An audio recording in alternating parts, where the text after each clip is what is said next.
episode 74 of MTMJ Fit Podcast. I am your motivator and your personal trainer. Today, we are alone. Yeah, my wife's at work. I got stuff on my mind. So I want to get this episode out and, give you guys some content. We launched mtmjpodcast.com this week, so go tap in and check that out. Make sure you subscribe, like, and share the podcast. If you so happen to see my daughter step in, please say hello to her in the comment section. Hey, but look, you know what's funny? I was telling my sister earlier, I said, man, my kids sleep like they got a day job, but this routine right here works for me perfectly because the later that my daughter, which for some reason is extremely clingy right now, the longer she sleeps, the longer I can sleep, right? I'm up right now on about an hour and a half of rest, which is okay for me because I don't feel tired quite yet. I don't have to be to work tonight until 6. So we're gonna pod, man. We got a good episode for you, of course, as always. Hey, look, I was sitting thinking the other day, right? You gotta be a real thoughtful person to like get on a podcast and just ramble or just talk. I remember starting this podcast, right? And I think some days were harder, some days were easier, and then some days were harder. I remember I was so geeked up at the beginning and just put like endless episodes. I think the first month I put out like 3-4 episodes in like 2 weeks, right? From lining up an interview to just being excited to get this thing going because at the time we was locked in. I had to find another way to push my fitness business, right? Which I'm still excited. I'm always gonna be excited about fitness, right? That's never gonna leave. I'm just not in the business of wasting my time. And I saw from doing it the first year how catering you have to be to one's time, and it's just not fair to the person who puts in all the added work to create programs for people and then have it to be canceled, right? But anyway, I'm on the trail today, right? And I'm just thinking about for all the folks that's from the DC area, right? I started at RFK Stadium, right? I rode all the way to the Capitol. I came back to RFK Stadium. I went to the Costco off of New York Avenue, came back, went all the way over to Nat Stadium, and then back to RFK, right? And I swear, like, it didn't seem like I went anywhere, man, because, like, I track my routines as far as, like, the gym, as far as my getting my steps in. I track it on my watch, right? I think that's very exciting for me. I enjoy it. It's motivating for me. Like, it's one of my motivating tools, this watch. So if I start something without it, I kind of feel like I'm naked in so many words. But anyway, while I'm looking at the watch, right, I get to Nat Stadium and I'm like, dang, man, I feel like I rode further than my tracker said I did. And only because, you know, we conditioned to believe that we need to drive everywhere. So, and that's not the case. But anyway, on the trail, right, a couple weeks back, they was talking about wild chickens attacking like riders and walkers on the trail. So by the stadium, by Nat Stadium, 3 of those goddamn wild chickens appeared out of the bushes, right? And let me tell you something. Hey, I spent a ton of time really just sitting back, right, thinking about how to different the blacks and whites, right? And I want you to understand, I'm not about to do that anymore. I respect all races, but it makes my stories a little bit difficult where I got to stop and be like, Caucasians, man, no. I think blacks can be a little ghetto, and whites sometimes can be a little ill-informed or a little misguided.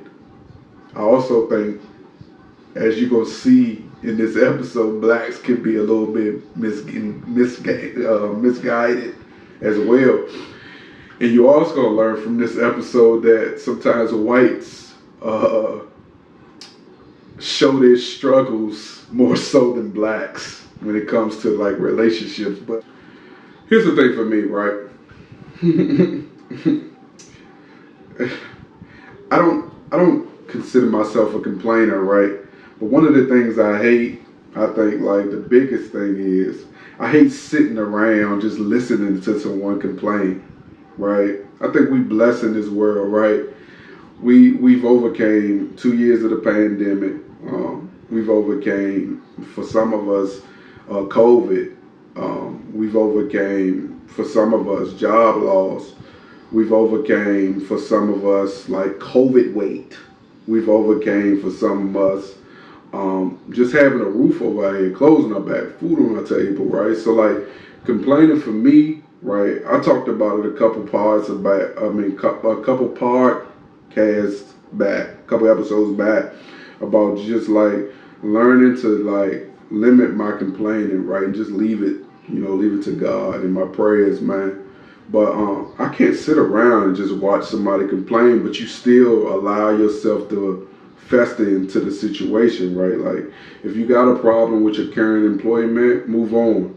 Like if your hustle's strong, just go hustle somewhere else. But like to sit and constantly complain, if you got to complain, just have that conversation with the person you're complaining about. But don't sit behind the person's back and just complain. But that's your man.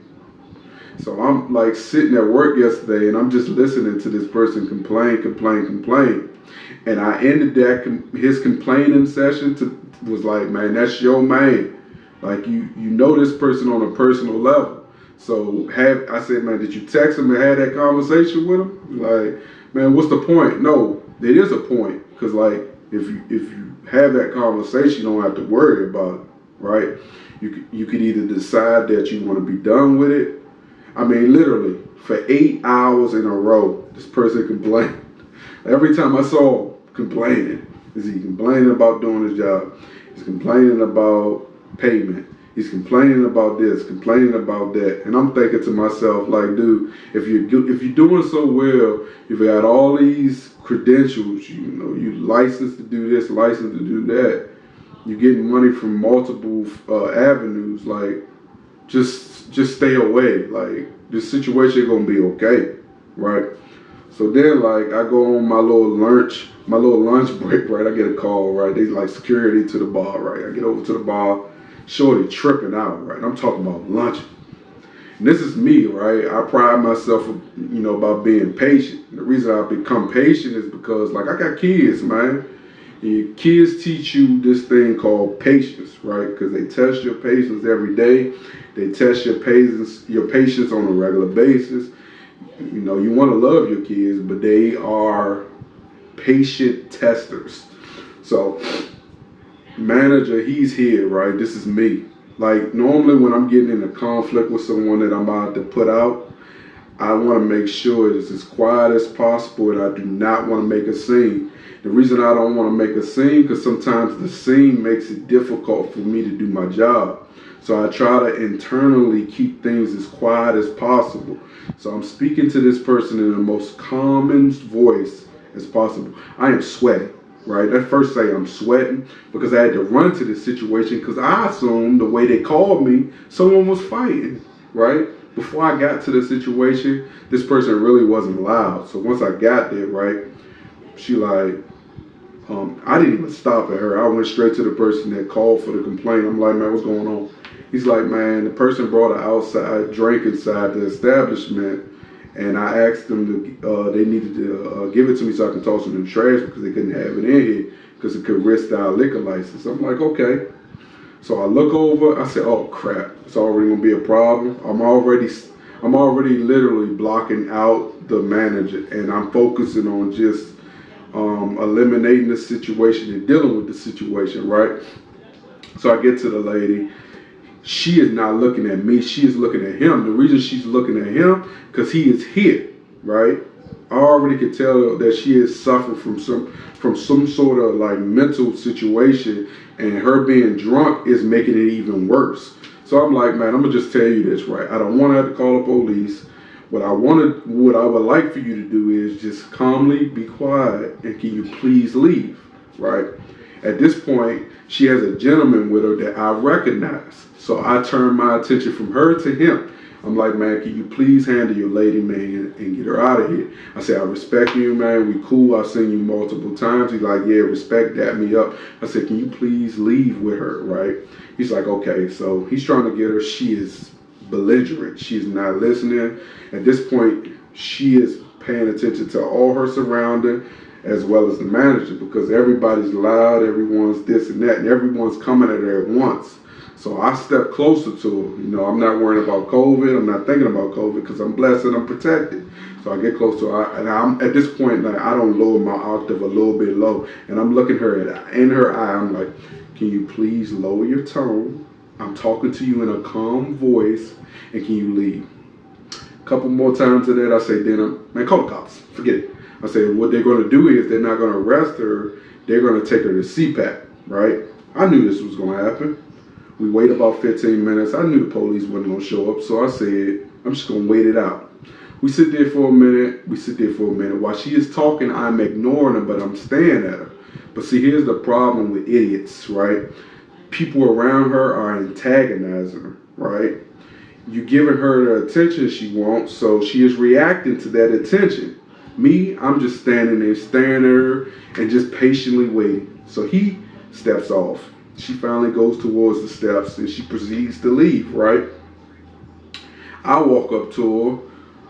I'm walking to the stairs. So we walk at the same time. She gets to about the 5th step and was like, why you following me? I'm like, I'm not following you, ma'am. I just have to make sure you leave. So at this point, she's acting like she's gonna walk down the stairs, right? At this point, I couldn't get her to come back up the stairs, right? So she starts looking at people and was like, what, X, Y, and Z. When she goes to come back up the stairs, right, I used this God-blessed body of mine, and I proceeded to put my hands up so I wouldn't touch her, but I used every ounce of my upper body to push her down them stairs. So I get her off the stairs. It's 2 flights. So I get her off the first flight. Now her gentleman friend comes back up and picks her up, right? He picks her up. At this point, that makes me excited because that means I don't have to touch her, right? She proceeds to take her hands and grab the rail. While he's pulling, she is pulling at that rail. So I take her hands off. She is kicking and screaming, right? She says, she says, put him down, put me down. Then she walks out, right? He comes back an hour later talking about she was tripping in the middle of the street. Someone called the cops. They brought the ambulance and they took her butt to CPAP. I said, I knew that was going to happen. I mean, it is what it is. So I'm on the trail today, right? I'm riding, right? At this point, I'm like 16 miles in, right? Taking a break for some water, right? I look over, I see three wild chickens, right? These are the same wild chickens that was reported on the news for attacking pedestrians on the trail. I'm like, okay. I'm far enough away. I take a picture, send it to my wife. I'm like, man, look, here's the wild chickens, right? She said, yo, I see he got reinforcement. I said, yeah, because at first it was one. I saw three, but here's the problem, right? And this is why I say, man, those Becky's, right? Becky walks up, Becky with the blonde hair. She walks up. She wants to take photos of these daggone chickens. So she proceeds to go from staring. The chickens are on the wild birds are on one side of the street. She's on the other side of the street. I guess her Zoom didn't work, so she started to walk towards them. These wild birds, they go back into the woods, right? And I'm thinking to myself, man, you see what I'm saying, man? There's plenty of signs on this trail that say do not feed the wild animals and do not approach the wild animals. Becky's believe that they can reconvent or rewrite rules. So they want to make up rules, right? And when you go up to them, they feel threatened. So when you feel threatened, you feel like you need to attack. I rolled off before that could happen, so I wasn't going to sit around and wait for the slaughter, right? To another Becky. I'm at work yesterday, right? This couple comes up with their 2 kids, right? And like I said, with kids, you have to practice a level of patience. With wives, you have to also practice a level of patience. But for some reason, with white people and white men in general, they display their dishappiness for their wives on their face. Listen, the man came upstairs and he looked exhausted, right? She looks happy, but he looked exhausted. You know why he looked exhausted? Because chances are this man works 90 hours a week. His wife does nothing but stay home with the kids. And when the kids are at school, she is staying home with the kids. She's going to the restaurant spending his money. She's going to the nail salon spending his money. She's going to the mall spending his money. Blacks, we don't believe in that, right? We ignore the shit out of our wives. At least I do, right? But we smile and we are happy to be with our wives. So there's a dramatic difference between blacks and whites when it comes to relationships. When it's built on money, that's what you get, man. Man, let's talk about this doofus, man. So look, I'm on the internet, right? Earlier this week, right? No, I'm not even on the internet. I just so happen to be listening to the news. And you know Herschel Walker is running for the Republican Senate of Georgia, right?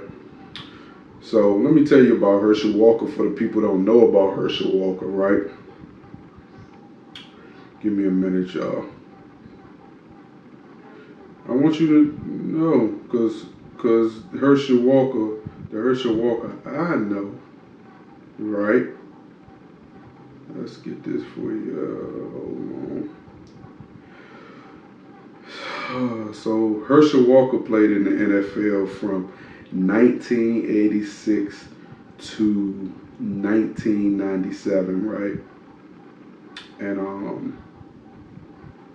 his accomplishments, man, are crazy, right? He played in 187 games. He averaged 97 though. He had 1,900 rushes for over 8,000 yards and 61 touchdowns in his career, right? But now he's a politician now, right? He's a big Trump supporter too, right? Let me tell you what this doofus way. This man claims that COVID-19 was created by China. We heard that. I don't care. And that the air in the United States and the air in China, well, see yourself what he said. So look, this is what he said, right? He said COVID-19 was created by China and nobody talks about it because everybody wants to play footsie with China. He said, since we don't control the air, our good air decided to float over to China. Bad and look, he said over to China and bad air. So when China gets our good air, their bad air got moved to the United States. I'm gonna stop. There's no point of reading the rest of this shit. Man, what the hell? But, you know, the right wing really believe this because he has the opportunity to become a Senate at the Capitol. And these are the guys that we elect to decide the laws to divvy out the money to decide what goes and what doesn't. And see, like politician, man, I'm telling you, the Trump situation, man, made politics a big joke, right? No one's now taking it serious. Everyone believes that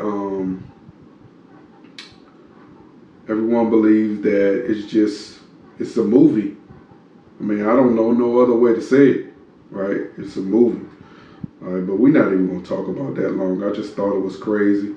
Earlier this week, man, I got to thinking about, right, the things that I do. And when I'm big on my observation, right? And I don't always do this, so don't get it twisted. I haven't always been this way. But I'm big on supporting my wife, right? And through every situation, good or bad, right?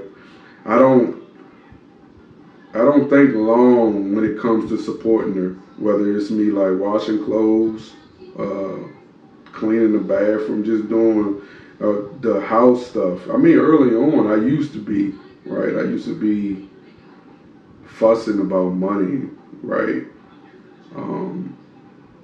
Complaining a lot. I'm telling you, patience has really grown on me, right? Really.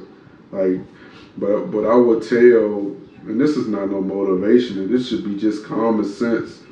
I talk about this thing called hard work and dedication, and when I did that interview with my pastor, it only reassured what I was doing as a husband was I was doing it right, right? I lead with God. It's not always perfect, but I'm happy, and when I'm happy, like everything else works itself out. I can say that, man. I love my wife. I support my wife. You really got to go over there. If you're not following Sonia_Comfort Foods on Instagram, you're missing out. And she giving some jewels on, man, ways to season your food, meal prepping, cooking, like my daily eating habits, right? And that's the thing, right? That's a constant progression for me, right? I'm not a bad eater, but the one thing I've always talked about on this podcast is I have a sugar habit, right? And it's not like Kool-Aid and all that other stuff, but it's the process part. Like every now and then when I do indulge, sometimes I overindulge, and that's okay, man. I don't stress about it and dwell on it. But as far as like meals and whatnot, and being able to like work out and having that nutritional balance, she supports that and has always supported that, right? So I support her, right? And I'm proud when I'm able to provide certain things for her to help her accomplish the things that she wants to accomplish. So it got me to just thinking, man, about like when the way men treat women, right? Like you got to start treating these women like the queens they are, man. Like when you find you a real woman, right, she gonna support you through everything, right? I just was talking about last episode where, man, it's the small things for me, right? Because I can go buy my shoes. You know, I can go to the dealership and buy me a car. You know, I can hustle to get what I want.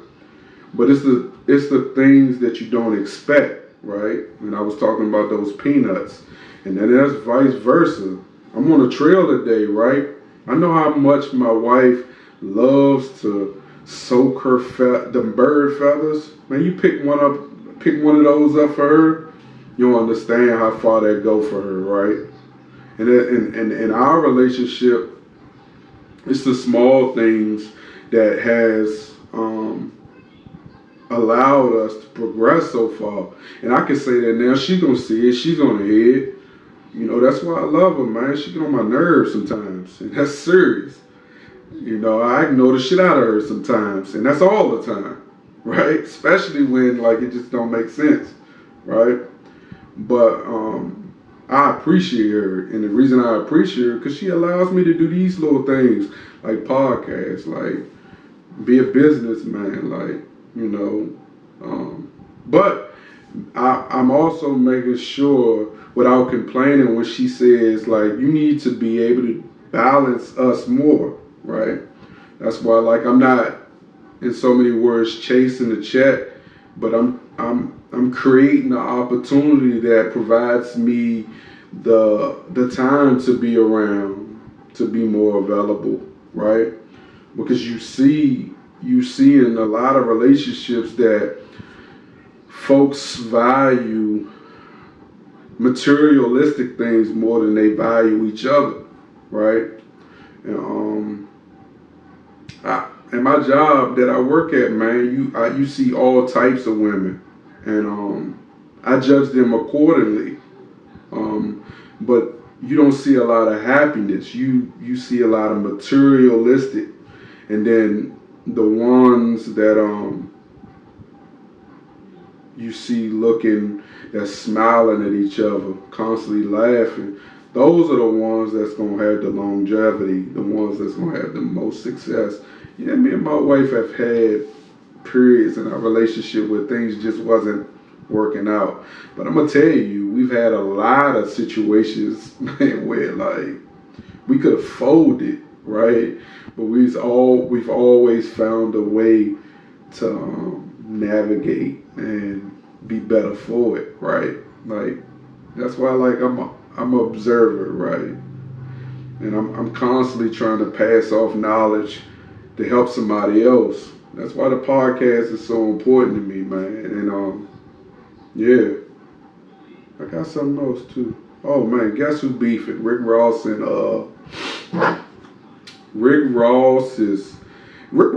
beefing, right? It sounds to me, right, like we can be as real as we want to. It sounds like hate. And I'm not rich enough to be in this conversation. But like I think I just hope it stays social and it doesn't get too it's already got personal, right? I just think the person Rick Ross beefing with went a little too far. And Rick Ross ain't beefing with nobody.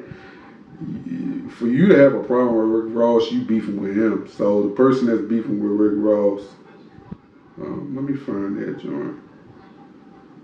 Yeah, see, some stuff I just don't want to talk about because I just think it don't make sense.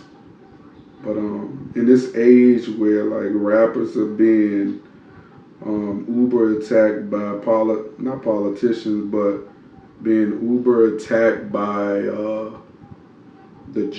the court system and judges and whatnot, I just think like he took his hate for Rick Ross a little too far.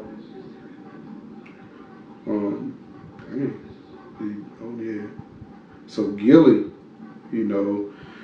he said something. Rick Ross came back with a video on his Instagram basically saying he wanted to start a podcast. And he compared Gillie to like this plant-sized gorilla bear that he has in his front yard. So Gillie, it started out to be like funny because like the way he was talking, like, so just listen a little bit. Quarter. She me because who I'm blessed to be, not because I bless her with a fee. So look, but Rick Ross. Yeah. So Rick Ross said something about his wife.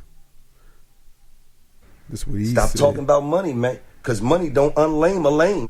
There's a lot of suck ass out here with money, and you on the list. Matter of fact, you the captain of the Suckers with Money Association of America, and we ain't impressed.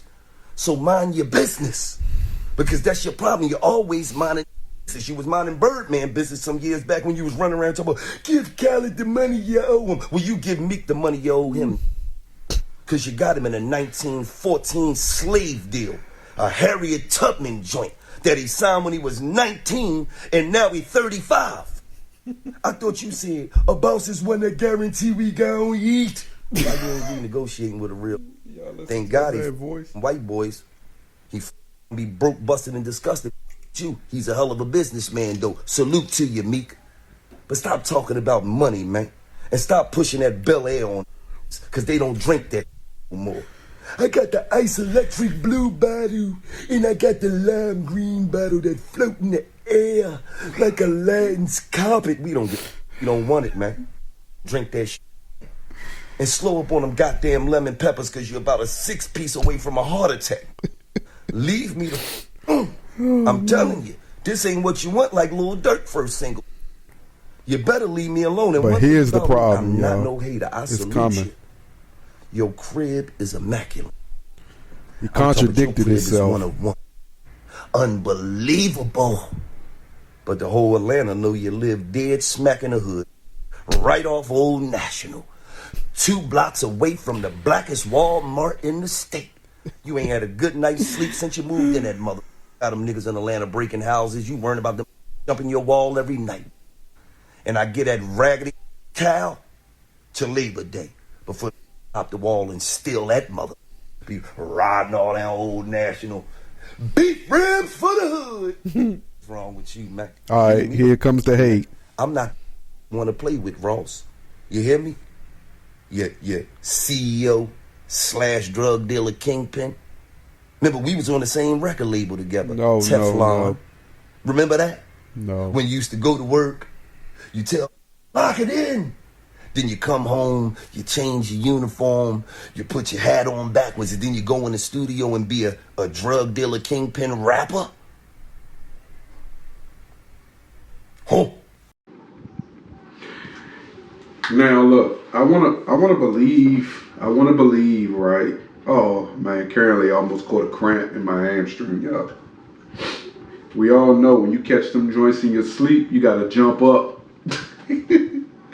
Oh my God, that joint. And so I tried to release my leg back to sit back in this chair, and that joint's still there. So we're gonna wait on it. But I like, man, look, we live in an age where these prosecutors are looking for any and every reason. He lives in Atlanta. So these prosecutors are looking for any and every reason to associate rappers with drug dealing, kingpin, and murders, all this extra shit, and you would say that.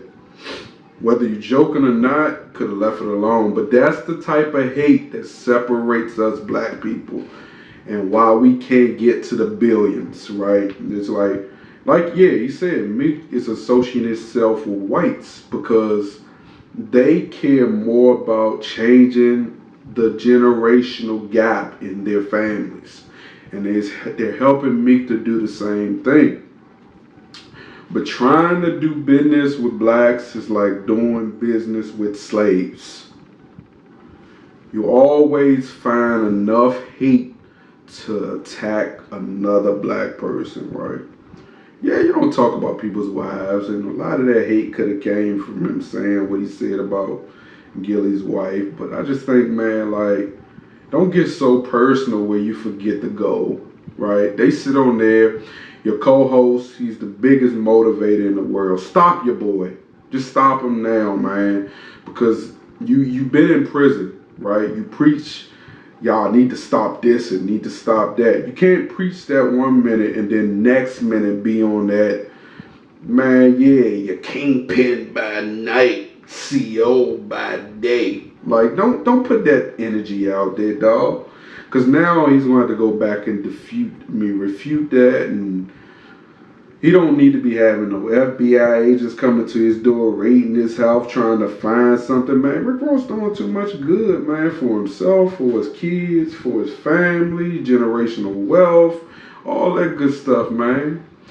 So look, I want to touch on a little bit on Brittney Griner, right? She came out a day or two ago and said that she had got a doctor's note to have that cannabis. Now, why is that coming out now that didn't come out at first? Everyone has their opinion on the situation, but sometimes if you be quiet long enough, you will start to see see things play out. It even said that the lawyer submitted the doctor's note that she had, that she can use that cannabis for pain relief, right? And we all know cannabis in the United States has been linked to helping with like muscle weights, muscle pains. Like you even got strands that particularly relate to headaches, all that good stuff. So I get all that, and again, I have no problem with that. But now, like the narrative is changing, and you can see that this is a political movie, right? And the outcome is going to be what everybody wants. It's just going to take time, man. It just got to play itself out. I don't think they give two shits about that doctor's note. She just got caught up in a situation, Ukraine versus Russia, and the United States is with Ukraine, and it's like the Russian president is like, who are you? You gonna take my money? I'm gonna take your athlete. I mean, that's how it is. And we can feel however we want to. We could say if it was LeBron, his ass would be out. We could say if it was another black person, another man, and all this and that. Just pay attention. In my opinion, I just pay attention to the situation. Read the freaking room. That's all you gotta do, man. Read the room. But we're gonna end this podcast with some motivation, man. I'm gonna tell you, man. Like I was talking about earlier about just treating our queens better, man. Like, be better men, man. Like, just stop complaining so much, man. Remember, like, we are the lions in this situation, man. Like, your relationship goes as the man goes, right? Speaking of relationship, right? I just think it's like I'm a keen observer, right? And I pay attention to relationships, right? And my relationship has never been based off of, money.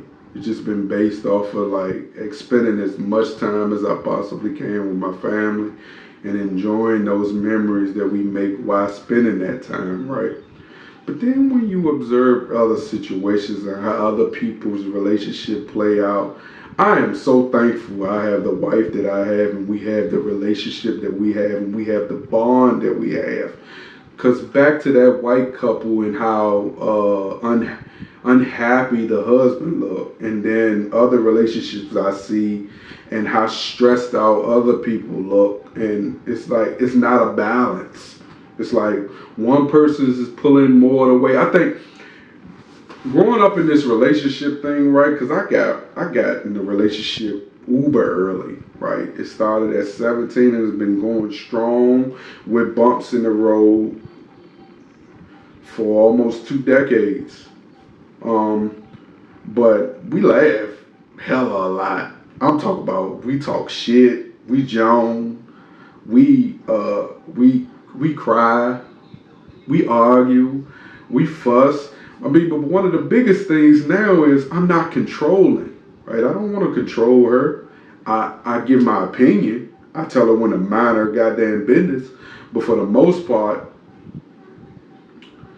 I try to let her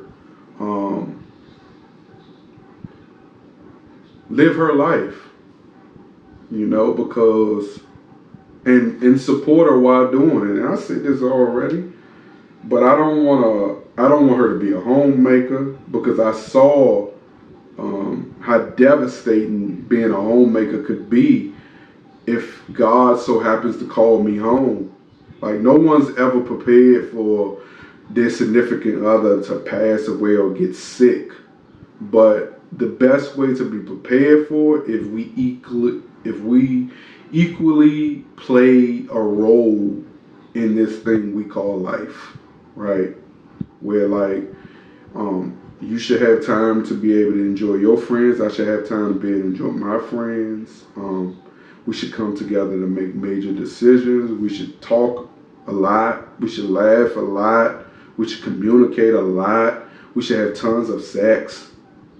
Tons of it. You should, men, you need to learn to lick it till your tongue get numb. I swear, man. But look, that's one of the cool things, man. And for some reason, these last few years, man, have been, at least the last, yeah, man. Like, I even thought, like, I was going to get like you, of course, I had those periods, right, where like during the pandemic, I think I took a personal vacation. Maybe as the world was shutting down, I just so happened to jump ship, and we was both thinking that I was gonna get quarantined where I went, and she was like, I remember I was like, I'm about to hit this Waffle House up, right? And she said, man, don't you stop at that Waffle House, because I heard that Waffle House had an outbreak. So you know me, once you go into the country areas, I got to have Waffle House, right? So I was pissed, but man, look, I'm loving it though. Swear I am. I enjoy it. Look, shout out to all the podcasters, man. Like, this is a grind, man. It's a grind coming up with content. It's a grind producing, editing, being cameraman, being the host, co-host, setting up lights and all this extra stuff. But I enjoy doing it, man. I do a lot of the stuff I do from my phone, whether it's like the mass release of content. It's all me, man. Like, because I enjoy it, right? And the funny thing is, when I lost my job, like I told you, I didn't stress, but I was worried because I just didn't know, right? But God made a way, and I prayed for this, and I continue to, right? That's why I'm able to make some of the decisions, like, you know, every dime that I make from just everything I do, I push it back. I'm always trying to find ways to grow, right? I was listening to Joe, right? And he was talking about this mega influencer that he had a meeting with. And he said he left that meeting. And I talk about Joe Budden's podcast all the time, because, man, like, that's the standard. Like, he's doing it with no sponsorships, no ad placements in his stuff. He decides and moves the way he wants to. And I admire it. I also admire a lot of the other podcasters, you know, Maul and Roy, the way they was able to leave Joe, as bad as things that got between them, and was able to fall on their feet and do the things that they doing, man. Salute you guys, man, because I'm just trying to be that for my city, right? You know, DC has been one of those cities that taught me a lot, right? I've grinded in DC. I've got through anxiety in DC. I witnessed some amazing accomplishments in DC. I met my wife on the chat line in the hood. You know, so I inspire to be what, not like Joe, but better than Joe. So that's why, like, consistently, like, I'm working hard at this, man. And I really want to thank everybody that's been supporting the podcast for the last 73 episodes. This is episode 74. Follow me on Instagram at _MTheMotivatedJ_fitness. Man, tap into everything, man, that I'm pushing out, man.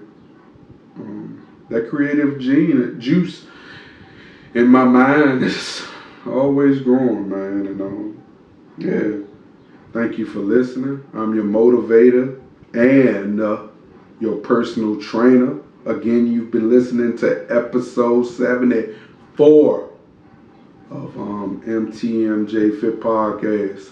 Peace. That means you're extra.